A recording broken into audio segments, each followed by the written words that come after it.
of just dealing with the stress of every day. Yep. There's always fires, and there's a permeating level of baseline stress that doesn't really go away. Yeah, and so I mean, one big lesson was like, don't listen to investors. When I started ButcherBox, which we'll get into, I didn't want to take investment.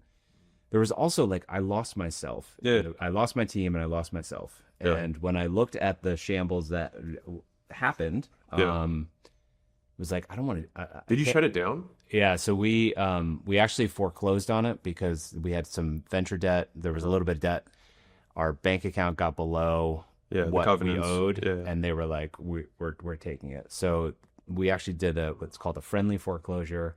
They took it over. My co-founder stayed and is still running it. Oh, it's still going. Yeah. Is it doing okay? It's now a jewelry company, and they just do everything. There's no maker. There's no no marketplace. The big problem that we had was you can't these custom if you want a custom coffee table or a custom piece of jewelry, there's 60 back and forths to talk about every detail. Right. And we had to stand in between that in order to get our fee, which was 10%. It was just a nightmare. It was a bad business. Yeah. But because we sold everyone on marketplace, when we were like, this isn't going to work, people are like, well, that's what I invested in. So you need to keep going. So doing the other version of, because I think about this sometimes as like the path not taken.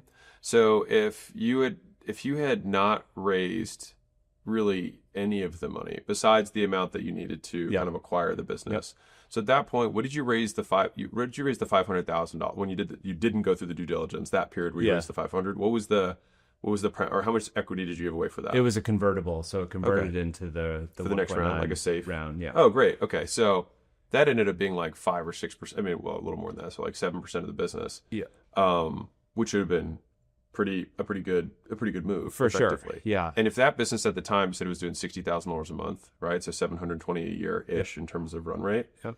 If you had stuck with the original model and just been like, I don't have to pursue this. Not as an insult, but like cockamamie business model, basically Billy or bust business model is what I mean to say. Yep. It probably could have just been a very profitable. I mean, going from $35,000 a year to $60,000 a month in like 12 months is great growth. Yeah, you know what I mean? totally. And totally. Was it profitable at that point? It was almost profitable. Okay, I mean, like you could have made it if you wanted to. We could have been profitable. Oh, and that's one of the reasons why I want to be here today, and I like talking to people like you who talk to entrepreneurs about a different path, raising a bunch of money, diluting yourself, having people who tell you what to do, and losing your culture in the meantime, and losing yourself. Every business I've had has been bootstrapped. Yeah, that I've founded, so I get it. Yeah, so when I started ButcherBox, so I took we closed the business, we let go of 50 people, shut the doors. I literally closed the gate and put the lock on. And but then your partner was like, "I'm still here though, and we're going to make this happen." They spun it out. And are you guys still friends? Yeah, we are. Oh, good. That's cool. Yeah, it was a little rocky for a couple of years, but we're good friends. I took the weekend off. It was Memorial Day weekend, so it was a long weekend. And then I started ButcherBox. On Tuesday. And I had known in the final year at CustomMade, it was very clear to me that we were going to hit a wall, and there was no stopping it. My co-founder had become CEO in that last year because he just loved the distressed. Yeah. He wanted to be the. What was the revenue guy. then? So we would only talk about GMV because it was platform. Yeah. So our GMV I think got to like 3 or 4 million a month. Okay. But then we took a 10%. a 10%, but actually because of, I forget all the reasons, it was 7%. Yeah.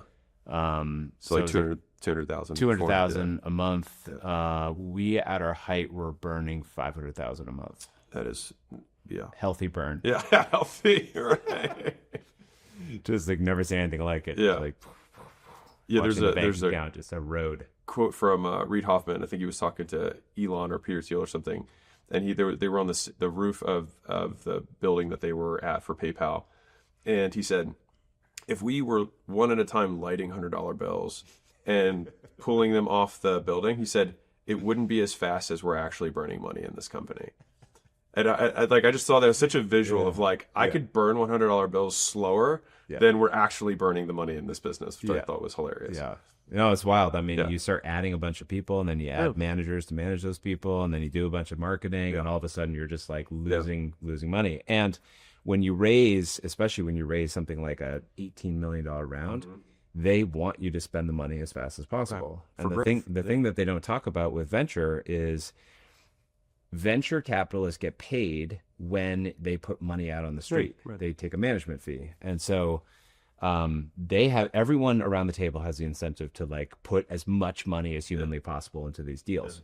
And so you really, when you go, like people are like, how do I figure out what my valuation is? It's like, no. Just tell them how much money you can spend over the next 18 to 24 months. Yeah. And just argue for a bigger number. We're like, we can blow through 10 million. They're like, great, here's a check. So, yeah, it was. Which is counter to how like business works. As a Yeah, side note, totally. so it's interesting because you're actually it's the collision of two different business models, and the one who has the voting rights is the one who wins.